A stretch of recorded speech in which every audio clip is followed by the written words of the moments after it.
Writ খারিজ, mayor হিসেবে ইশরাক হোসেনের শপথে আর বাধা নেই, লিখিত আদেশ প্রকাশ। 48 ঘন্টা আলটিমেটামে আন্দোলন স্থগিত। দ্রুত ইশরাকের শপথের ব্যবস্থা নিন সরকারকে মির্জা ফখরুল। ডিসেম্বরের মধ্যে নির্বাচনের রোডম্যাপ, নইলে সমর্থন রাখা কঠিন, বলেছেন বিএনপি নেতারা। স্থানীয় নির্বাচনে ভীত বিএনপি, চায় আরেকটি 111, অভিযোগ এনসিপি। 21 কার্যদিবসের মধ্যে জুলাই ঘোষণাপত্র না হলে দুর্বার আন্দোলনের হুঁশিয়ারি। 626 জনকে সেনানিবাসে আশ্রয়ের ব্যাখ্যা দিল আইএসপিআর, জানিয়েছে তাদের জীবন বাঁচানোই ছিল মূল উদ্দেশ্য।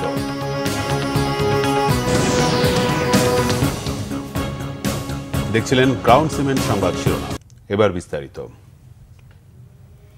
বিএনপি নেতা ইশরাক হোসেনকে ঢাকা দক্ষিণ সিটি কর্পোরেশনের মেয়র হিসেবে শপথ না পড়ানোর নির্দেশনা চেয়ে দায়ের করা রিট খারিজ করে দিয়েছে হাইকোর্ট। এই আদেশের ফলে মেয়র পদে ইশরাকের শপথে বাধা নেই বলে জানিয়েছেন তার আইনজীবীরা। তবে রিটকারীর আইনজীবী জানিয়েছেন তারা এ আদেশের বিরুদ্ধে আপিল করবেন। পরে এ বিষয়ে রিট খারিজের লিখিত আদেশ প্রকাশ করে হাইকোর্ট। আহমেদ সরওয়ারের রিপোর্ট। বিএনপি নেতা ইশরাক হোসেনকে ঢাকা দক্ষিণ সিটি কর্পোরেশনের মেয়র হিসেবে শপথ না পড়ানো, নির্বাচনী ট্রাইব্যুনালের আদেশ এবং নির্বাচন কমিশনের গেজেট স্থগিত চেয়ে মামুনুর রশিদ নামে এক ব্যক্তি রিট করেন। সেই রিটের উপর দুদিনের শুনানি শেষে বৃহস্পতিবার বিচারপতি মোহাম্মদ আকরাম হোসেন চৌধুরী ও বিচারপতি দেবাশিস রায় চৌধুরীর দ্বৈত বেঞ্চ রিট খারিজ করে আদেশ দেন। পিটিশনটা সামারিলি খারিজ করে দিয়েছে এবং আদেশে মহামান্য হাইকোর্ট ডিভিশন বলেছে এই মামলাটা এসেছে ট্রাইব্যুনাল থেকে। কেউ যদি ক্ষতিগ্রস্ত হয়ে থাকে, যদি সে আপিলের ট্রাইব্যুনাল আছে সেখানে যেতে পারে, জনস্বার্থে যে কোনো মামলা করতে পারে। তবে সে মামলার ধরন ভিন্ন, পরিবেশ নিয়ে মামলা করে, মানবাধিকার নিয়ে মামলা করতে পারে, মৌলিক অধিকার নিয়ে মামলা করতে পারে, জনস্বার্থে মামলা। এখানে জনস্বার্থের কিছু নাই। ভোটার হিসাবে যে ওনার কোনো ক্ষতিগ্রস্ত হয়েছে, ক্ষতিগ্রস্ত ব্যক্তি হিসেবে নিজেকে উনি কিন্তু প্রমাণ করতে পারেননি আদালত। ফলে ইশরাকের শপথ নেওয়ার আর কোনো বাধা রইল না। আদেশের বিরুদ্ধে আপিল করবেন বলে জানান রিটকারীর আইনজীবী। পরে কোর্ট আজকে ডিটেইল তাদের লিখিত অর্ডার সেটি পাস করেছেন এবং অর্ডার পাস করে শুধুমাত্র লুকাস স্ট্যান্ডি গ্রাউন্ডে এই আজকের রিটটি খারিজ করেছেন বলে কোর্ট অভিমত ব্যক্ত করেছেন। আমরা ইতিমধ্যে আমাদের ক্লায়েন্টের সাথে কথা বলেছি। আমাদের ক্লায়েন্টের ইনস্ট্রাকশন হচ্ছে আমরা উচ্চতর আদালতে যাব, মহামান্য আপিল বিভাগে আমরা আপিল ফাইল করব এবং আপিল ফাইল করা অবস্থায় যেহেতু এই বিষয়টি সাবজুডিস ম্যাটার থাকবে, এখানে স্থানীয় সরকার মন্ত্রণালয়ের শপথ পড়ানোর আইনগত কোনো সুযোগ থাকলো না। এই আদেশের ফলে ইশরাককে শপথ পড়াতে কোনো বাধা নেই বলে জানান তার আইনজীবী। আমরা যদি গত কয়েকদিনের ধারাবাহিকতা দেখি, এই স্থানীয় সরকার মন্ত্রণালয়ের উপদেষ্টা লয়ার নোটিশ ইস্যু করা হয়েছে, কোর্টে মামলা পেন্ডিং, যে কারণে শপথ নিতে দিচ্ছেন না। তো আজকে এটা প্রমাণিত হয়েছে যে আইনি প্রক্রিয়া ইশরাক সাহেবকে মেয়র হিসাবে শপথ নিতে এই সংশ্লিষ্ট মন্ত্রণালয়ের আর কোনো বাধা থাকলো না। যদি তারা আজকের পরে শপথ নিতে বাধা প্রদান করে, আদালত অবমাননার শামিল হবে। কোনো একটা পার্টির পারপাস সার্ভ করার জন্য তিনি কাজ করছেন।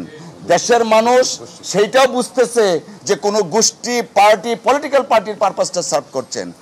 ফজলে নূর তাপসকে বিজয়ী ঘোষণার ফল 27 মার্চ বাতিল করে ইশরাককে মেয়র ঘোষণা করে নির্বাচনী ট্রাইব্যুনাল, আর 27 এপ্রিল গেজেট প্রকাশ করে নির্বাচন কমিশন। আহমেদ সরওয়ার, বাংলা ভিশন, ঢাকা। অন্তর্বর্তী সরকারকে 48 ঘন্টা পর্যবেক্ষণের সময় দিয়ে আন্দোলন আপাতত স্থগিত ঘোষণা করেছেন বিএনপি নেতা ইশরাক হোসেন। বিকেলে কাকরাইল মোড়ে আন্দোলন স্থলে গিয়ে তিনি এ ঘোষণা দেন। এর মধ্যে আদালতের রায় কার্যকর না হলে লাগাতার আন্দোলন কর্মসূচির হুঁশিয়ারিও দেন তিনি। মুহিবুল্লাহ মুহিবের রিপোর্টে বিস্তারিত। ঢাকাবাসীর ব্যানারে দীর্ঘ 8 দিনের আন্দোলন আপাতত স্থগিত করা হয়েছে। বিকেল 4টায় কাকরাইল এলাকায় আসেন বিএনপি নেতা ইশরাক হোসেন। তাকে কাছে পেয়ে উচ্ছ্বাস প্রকাশ করেন দলীয় নেতাকর্মী ও সমর্থকরা। উচ্ছ্বসিত নেতাকর্মীদের উদ্দেশ্যে দেওয়া বক্তব্যে ইশরাক হোসেন বলেন, বিএনপি একটি গণতান্ত্রিক নিয়মতান্ত্রিক দল যারা আইনের শাসনে বিশ্বাস করে। হাইকোর্টের আদেশ শোনার পর আপাতত দলের পক্ষ থেকে আন্দোলন স্থগিত রাখার সিদ্ধান্তের কথা জানান তিনি। হাইকোর্টে একটি ভুয়া রিট বলা যায়, সেই রিট দিয়ে আমাকে মেয়র পদে শপথ গ্রহণ করানো থেকে বাধাগ্রস্ত করানোর একটা অপচেষ্টা করা হয়েছিল সরকারের পক্ষ থেকে। এই বিষয়ে আমাদের দলের মত যে সবশেষে গিয়ে আইনের শাসনের বিজয় হয়েছে। আজকের বিজয় যদি সরকার ঠিকমতো বাস্তবায়ন করে, আমি কিচ্ছু হই নাই, মেয়র হয়েছেন আপনারা, বাংলাদেশের ঢাকার জনগণ, প্রত্যেকটি মানুষ যারা ঝড় বৃষ্টি বাদলার মধ্যে ঘন্টার পর ঘন্টা রাস্তায় বসেছিলেন, সারা রাত আপনারা বসেছিলেন। সরকারকে আগামী 24 থেকে 48 ঘন্টা পর্যবেক্ষণ করার কথা জানিয়ে বিএনপির এই নেতা বলেন, তাদের কর্মকাণ্ডের উপর ভিত্তি করে পরবর্তী কার্যক্রমের নির্দেশনা আসবে। তিনি বলেন, মেয়র পদে শপথ গ্রহণে বাধাগ্রস্ত করার একটা অপচেষ্টা হয়েছিল, অবশেষে আইনের শাসন প্রতিষ্ঠিত হয়েছে। আজকের হাইকোর্টের আদেশনার পর আমাদের দল সিদ্ধান্ত নিয়েছে যে আপাতত আমরা স্থগিত রাখবো এবং সরকারকে আগামী 24 ঘন্টা থেকে 48 ঘন্টা পর্যবেক্ষণ করা হবে তারা কি করে, এবং তার পরিপ্রেক্ষিতে তাদের যে কর্মকাণ্ড সেটার উপর ভিত্তি করে পরবর্তী কার্যক্রম নির্দেশনা আসবে এবং নেওয়া হবে। রায়ের বিষয়, শপথের বিষয় আলাদা অংশ। আর এটা হয়ে যাওয়া মানে প্রথম যে দাবিটি করেছিলাম যে ছাত্র প্রতিনিধি সহ অন্যান্য প্রতিনিধিদের পদত্যাগ করতে হবে, সেটা কিন্তু পরিবর্তন হবে না, সেই দাবির জায়গায় থাকবে। এই কর্মসূচির ফলে চরম জনদুর্ভোগ সৃষ্টি হয়, এজন্য জনগণের কাছে ক্ষমা প্রার্থনা করেন ইশরাক হোসেন।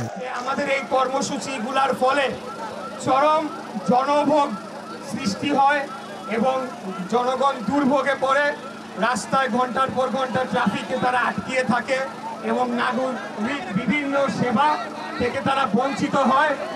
এই যে ঘটনাটি ঘটে সেটার জন্য আমাদের নেতা এবং আমরা দুজনেই ঢাকার সাধারণ জনগণের কাছে আমরা আন্তরিকভাবে ক্ষমা প্রার্থনা করছি।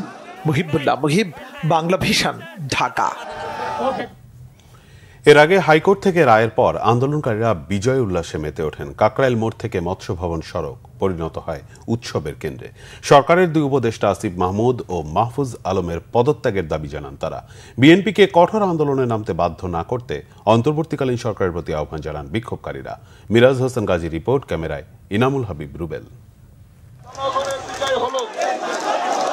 কাকরাইল মোড়ে অবস্থান করা ইশরাক হোসেনের সমর্থকদের কাছে হাইকোর্টের রায়ের খবর পৌঁছালে স্লোগানে মুখরিত হয় পুরো এলাকা।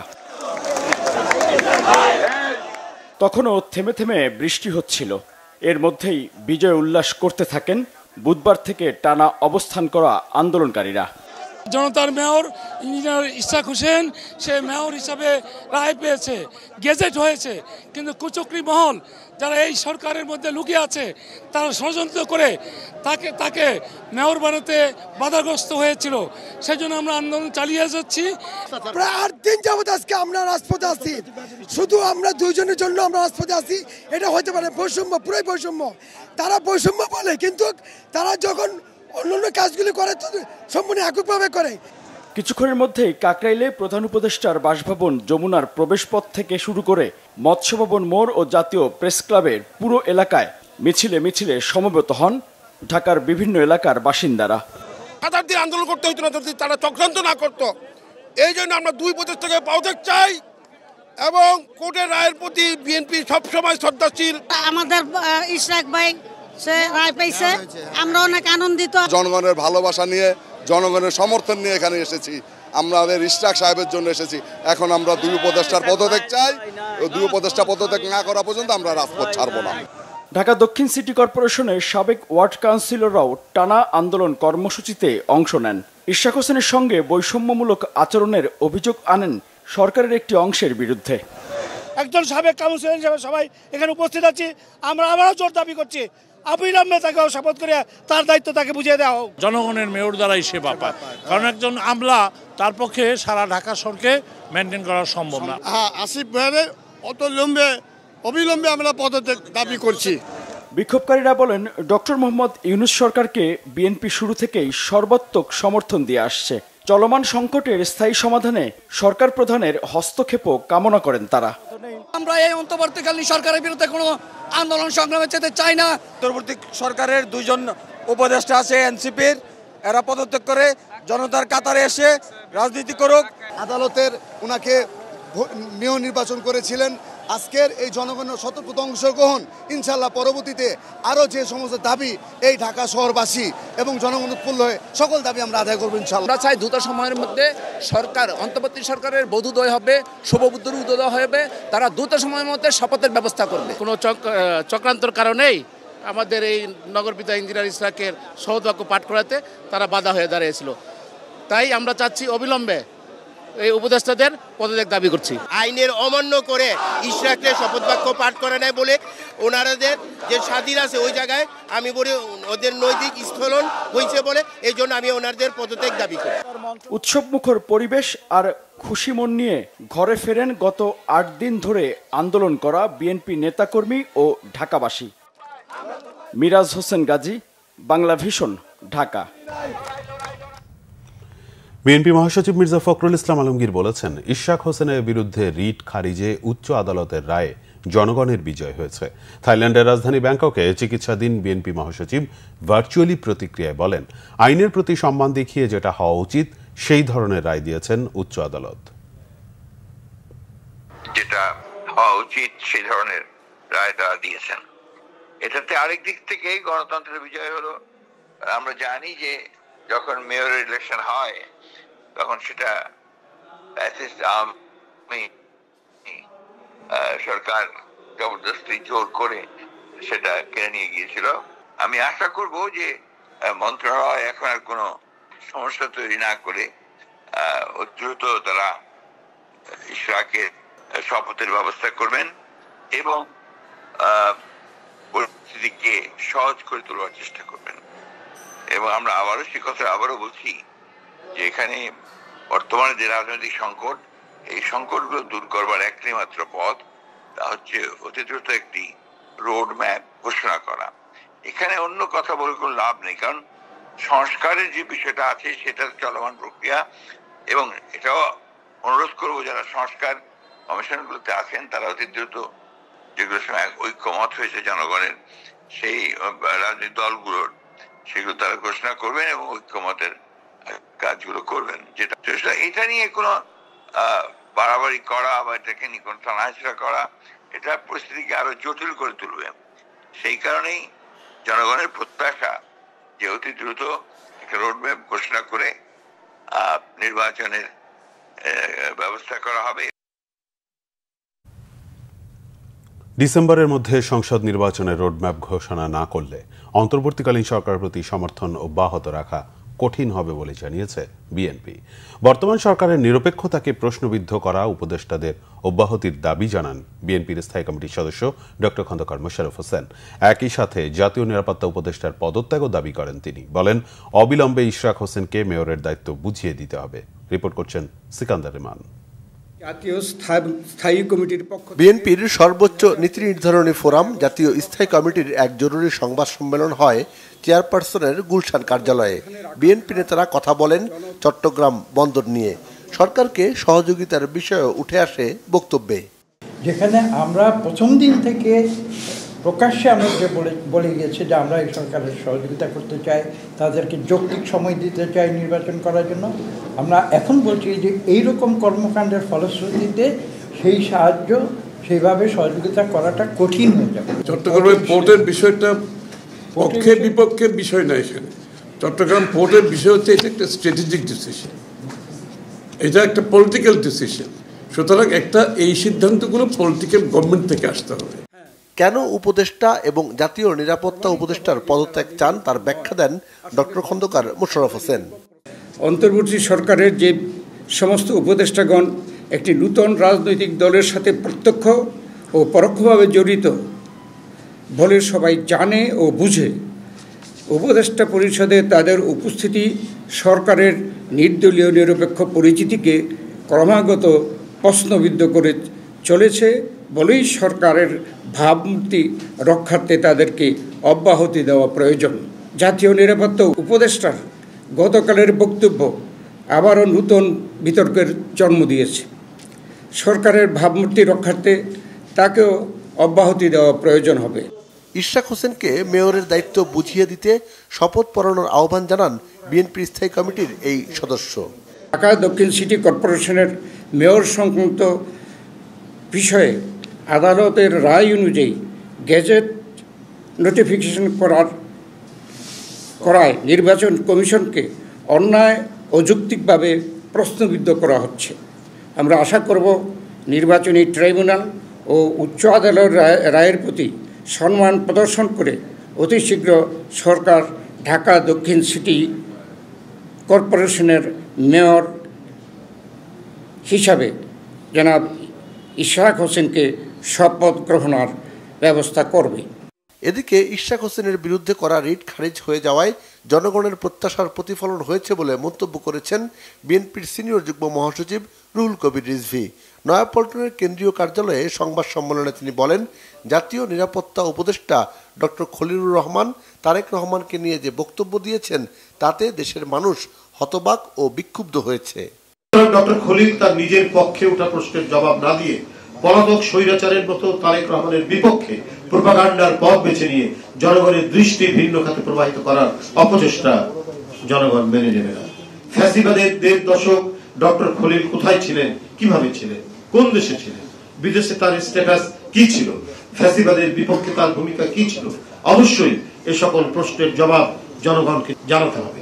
ডক্টর খলিলকে অবিলম্বে জাতীয় নিরাপত্তা উপদেষ্টার পদ থেকে সরিয়ে দিয়ে দেশে বিদেশে তার অবস্থান সম্পর্কে সম্পূর্ণ তথ্য দেশের জনগণের সামনে হাজির করতে হবে। সরকারের কেউ কেউ সুকৌশলে তারেক রহমানের নিরাপদ প্রত্যাবর্তনকে অনিরাপদ করে তুলতে চায় বলেও মন্তব্য করেন রুহুল কবির রিজভী। সিকান্দার রেমান, বাংলাভিশন, ঢাকা। ২১ কার্যদিবসের মধ্যে জুলাই ঘোষণাপত্র প্রকাশ না হলে জনগণকে সাথে নিয়ে দুর্বার আন্দোলনের ঘোষণা দিয়েছে এনসিপি। বিকেলে যাত্রাবাড়ি চৌরাস্তায় এনসিপি ঢাকা মহানগর দক্ষিণের আয়োজনে ইসি পুনর্গঠন ও স্থানীয় সরকার নির্বাচনের দাবিতে বিক্ষোভ সমাবেশে কথা বলেন এনসিপি নেতারা। এ সময় তারা বিএনপিকে উদ্দেশ্য করে বলেন, বিএনপি স্থানীয় নির্বাচনকে ভয় পায়, তাই ঘোলা পানিতে মাছ শিকার করতে চায়। বিএনপি আরেকটি ১-১১ করতে চায় এবং মব সৃষ্টি করে মেয়র হতে চাচ্ছে বলে অভিযোগ তাদের।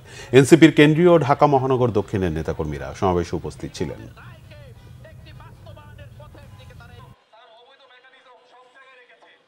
সুস্পষ্টভাবে অন্তর্বর্তীকালীন সরকারের প্রতি দাবি করছি, আপনারা গণঅভ্যুত্থানের সরকার, নিরপেক্ষ থাকেন। এই বিএনপির দলীয় অফিস এবং দলীয় কমিশন, এই বর্তমান নির্বাচন কমিশন, হুদা কমিশনের ধারাবাহিকতা, তাদেরকে ভেঙে দিয়ে দ্রুত সার্চ কমিটি গঠন করে সবার মতামতের ভিত্তিতে নতুন নির্বাচন কমিশন গঠন করুন। বিএনপির গত 16 বছর আপনারা যে স্যাক্রিফাইস করেছেন, বাংলাদেশের মানুষ আপনাদের সেই স্যাক্রিফাইসের জবাব দিতে, স্যাক্রিফাইসের জন্য বাংলাদেশের নির্বাচনে আপনাদের জন্য রায় দিতে প্রস্তুত। আপনারা কেন তাদের কাছে যেতে ভয় পাচ্ছেন? জুলাই আগস্ট গণ অভ্যুত্থান পরবর্তী সেনানিবাসের অভ্যন্তরে প্রাণ রক্ষার্থে আশ্রয় গ্রহণকারী ব্যক্তিবর্গ প্রসঙ্গে নিজেদের অবস্থান স্পষ্ট করল বাংলাদেশ সেনাবাহিনী।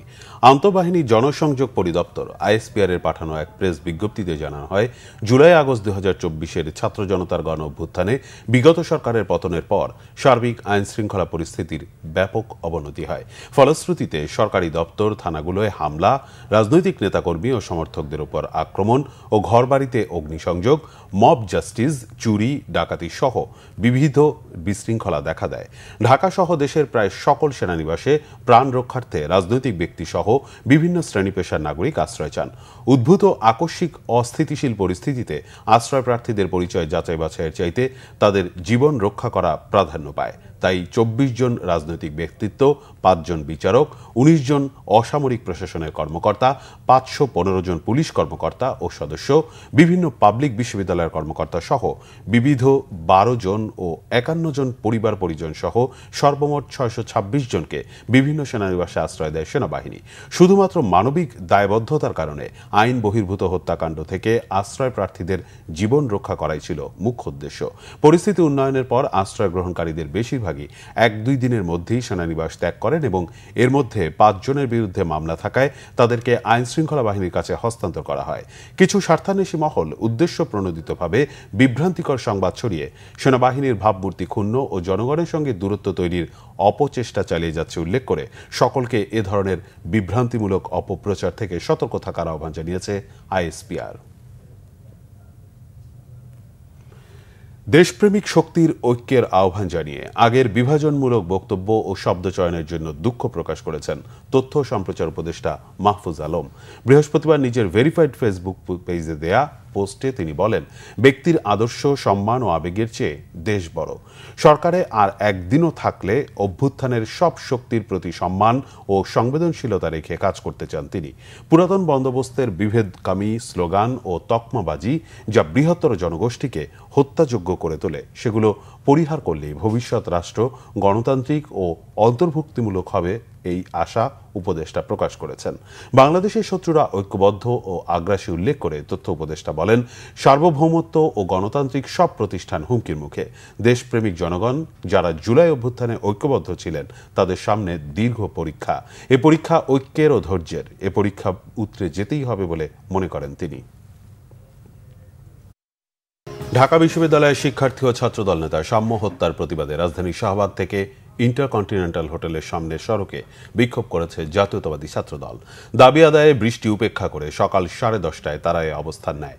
এ সময় ছাত্রদলের নেতাকর্মীরা আমার ভাই কবরে, খুনি কেন বাহিরে, উই ওয়ান্ট জাস্টিস, বিচার চাই বিচার চাই, সাম্য হত্যার বিচার চাই সহ বিভিন্ন স্লোগান দেয়। অবস্থান কর্মসূচির কারণে শাহবাগ ও ইন্টারকন্টিনেন্টাল এলাকায় যান চলাচল বন্ধ হয়ে যায়। অবস্থান কর্মসূচিতে ছাত্রদলের কেন্দ্রীয় সভাপতি রাকিবুল ইসলাম রাকিব এবং সাধারণ সম্পাদক নাসির উদ্দিন নাসির উপস্থিত ছিলেন। এছাড়া ঢাকা বিশ্ববিদ্যালয় শাখা ছাত্রদল, মহানগর সহ বিভিন্ন ইউনিটের নেতারা রয়েছেন অবস্থান কর্মসূচিতে অংশ নেয়। মাত্র 22 দিনের মাথায় পদত্যাগ করলেন খুলনা প্রকৌশল ও প্রযুক্তি বিশ্ববিদ্যালয় কুয়েটের অন্তর্বর্তীকালীন ভিসি প্রফেসর ডক্টর মোহাম্মদ হযরত আলী। ছাত্র শিক্ষকদের আন্দোলনের মুখে পদত্যাগ করেন তিনি। বুধবার বিকেলে শিক্ষা উপদেষ্টার কাছে তিনি পদত্যাগপত্র জমা দেন। বিষয়টি নিশ্চিত করেছেন বিশ্ববিদ্যালয়ের রেজিস্ট্রার প্রকৌশলী মোহাম্মদ আনিসুর রহমান ভুইয়া। ইউজিসির দায়িত্বশীল সূত্র জানায়, অন্তর্বর্তীকালীন ভিসি প্রফেসর ডক্টর হযরত আলী পদত্যাগ করে তার মূল কর্মস্থল চুয়েটে ফিরে গেছেন। বুধবার পদত্যাগের পর কুয়েট ভিসির গাড়িও তিনি ফিরিয়ে দেন। টানা 2.5 মাস ছাত্র আন্দোলনের মুখে কুয়েটের ভিসি প্রফেসর ডক্টর মোহাম্মদ মাসুদকে সরিয়ে দেওয়ার পর গত 30 এপ্রিল অন্তর্বর্তীকালীন ভিসি হিসেবে নিয়োগ পান ডক্টর হযরত আলী। এরপর শিক্ষকদের আন্দোলনের মুখে বন্ধ হয়ে যায় একাডেমিক কার্যক্রম। বিশ্ববিদ্যালয়ের 19 ব্যাচের শিক্ষার্থীরা আন্দোলনরত শিক্ষকদের সাথে যোগ দেন। বুধবার ভিসির পদত্যাগের দাবিতে 24 ঘন্টার আলটিমেটাম দেন আন্দোলনরত শিক্ষকরা। উত্তপ্ত এই পরিস্থিতিতে ভিসি কুয়েট ত্যাগ করে ঢাকা চলে আসেন। তদন্ত ছাড়াই সরকারি কর্মকর্তা কর্মচারীদের অব্যাহতি দেওয়ার বিধান রেখে সরকারি চাকরি সংশোধন অধ্যাদেশ 2025-এর খসড়ার চূড়ান্ত অনুমোদন দিয়েছে উপদেষ্টা পরিষদ। বৃহস্পতিবার তেজগাঁওয়ে প্রধান উপদেষ্টার কার্যালয়ে প্রধান উপদেষ্টা ডক্টর মোহাম্মদ ইউনূসের সভাপতিত্বে এ অনুমোদন দেওয়া হয়। সভায় জুলাই গণঅভ্যুত্থানের শহীদ পরিবার এবং আহত ছাত্র জনতার কল্যাণ ও পুনর্বাসন অধ্যাদেশ 2025-এর খসড়া চূড়ান্ত অনুমোদন দেয় উপদেষ্টা পরিষদ। সিদ্ধান্ত হয় মন্ত্রিপরিষদ বিভাগে উপস্থাপিত সংস্কার কমিশনের সুপারিশগুলো বাস্তবায়নযোগ্য হলে তা সংশ্লিষ্ট মন্ত্রণালয় বা বিভাগ দফাওয়ারি সুচিন্তিত মতামত মন্ত্রিপরিষদ বিভাগের মাধ্যমে উপদেষ্টা পরিষদকে বৈঠকে উপস্থাপন করবে। মন্ত্রিপরিষদ বিভাগ এ বিষয়ে সার্বিক সমন্বয়ের দায়িত্ব পালন করবে। বাংলাদেশ ও নেদারল্যান্ডস সরকারের মধ্যে নৌ প্রতিরক্ষা সামগ্রী সংক্রান্ত সহযোগিতা বিষয়ক সমঝোতা স্মারক প্রস্তাবও অনুমোদন করেছে উপদেষ্টা পরিষদ। এছাড়া মৎস্য সুরক্ষা এবং সংরক্ষণ বিষয়ক একটি অধ্যাদেশও চূড়ান্ত অনুমোদন দেওয়া হয়েছে। আজ সারা দেশে ভ্রাম্যমাণ ট্রাকে করে ভোগ্যপণ্য বিক্রির কার্যক্রম শুরু করেছে trading corporation of Bangladesh TCB. বিক্রির এ কার্যক্রম চলবে 3 জুন পর্যন্ত। স্মার্ট ফ্যামিলি কার্ডধারীদের পাশাপাশি যে কোনো সাধারণ ভোক্তাও বিশেষ ট্রাক সেল থেকে ভোগ্যপণ্য কিনতে পারবেন। প্রতিটি ট্রাকে থাকছে ভোজ্য তেল, চিনি ও মুসুর ডাল। রাজধানী সহ সারা দেশে প্রতিদিন 690টি ভ্রাম্যমাণ ট্রাকে পণ্য বিক্রি করছে টিসিবি। রাজধানীতে 50টি, চট্টগ্রামে 20টি, 6টি বিভাগীয় শহরে 10টি করে এবং অবশিষ্ট 56টি জেলা শহরে থাকবে 10টি করে ট্রাক। ভোক্তা প্রতি 135 টাকা লিটার দরে সর্বোচ্চ 2 লিটার ভোজ্য তেল, 85 টাকা কেজি দরে 1 কেজি চিনি ও 80 টাকা কেজি দরে 2 কেজি মসুর ডাল বিক্রি করছে টিসিবি।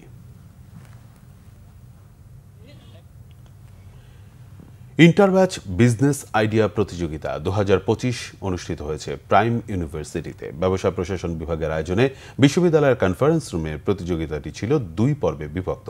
বাছাই পর্বে অংশ নেওয়া ব্যবসায় প্রশাসন বিভাগের বিভিন্ন ব্যাচের দল থেকে নির্বাচন করা হয় সেরা 3টি দল। অনুষ্ঠানটির উদ্বোধন করেন প্রাইম ইউনিভার্সিটির ভারপ্রাপ্ত ভাইস চ্যান্সেলর ও treasurer professor doctor Abdur Rahman. প্রধান অতিথি ছিলেন বোর্ড অব ট্রাস্টিজের সেক্রেটারি জেনারেল ফিরোজ মাহমুদ হোসেন। বিশেষ অতিথি ছিলেন ক্যাপ্টেন এম এ জব্বার। সভাপতিত্ব করেন ব্যবসা প্রশাসন বিভাগের বিভাগীয় প্রধান ভারপ্রাপ্ত মোহাম্মদ মেহেদি হাসান। স্বাগত বক্তব্য রাখেন অনুষ্ঠানের সমন্বয়কারী ও সহকারী অধ্যাপক মোহাম্মদ নজরুল ইসলাম।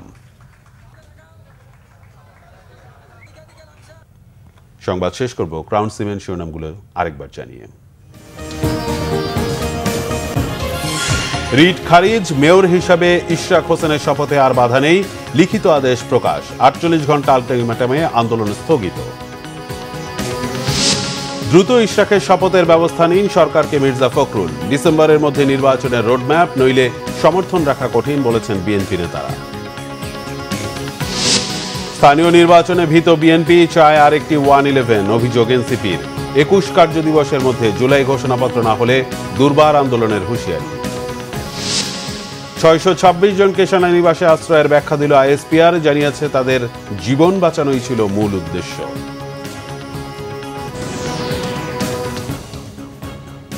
এই ছিল এখনকার মতো। পরের সংবাদ সকাল 7:30টায়। এছাড়া বাংলাভিশন সংবাদ ও সংবাদ সংশ্লিষ্ট অনুষ্ঠান দেখতে ভিজিট করুন www.bvnews24.com ও facebook.com/banglavishnnews এবং সাবস্ক্রাইব করুন youtube.com/banglavishnnews।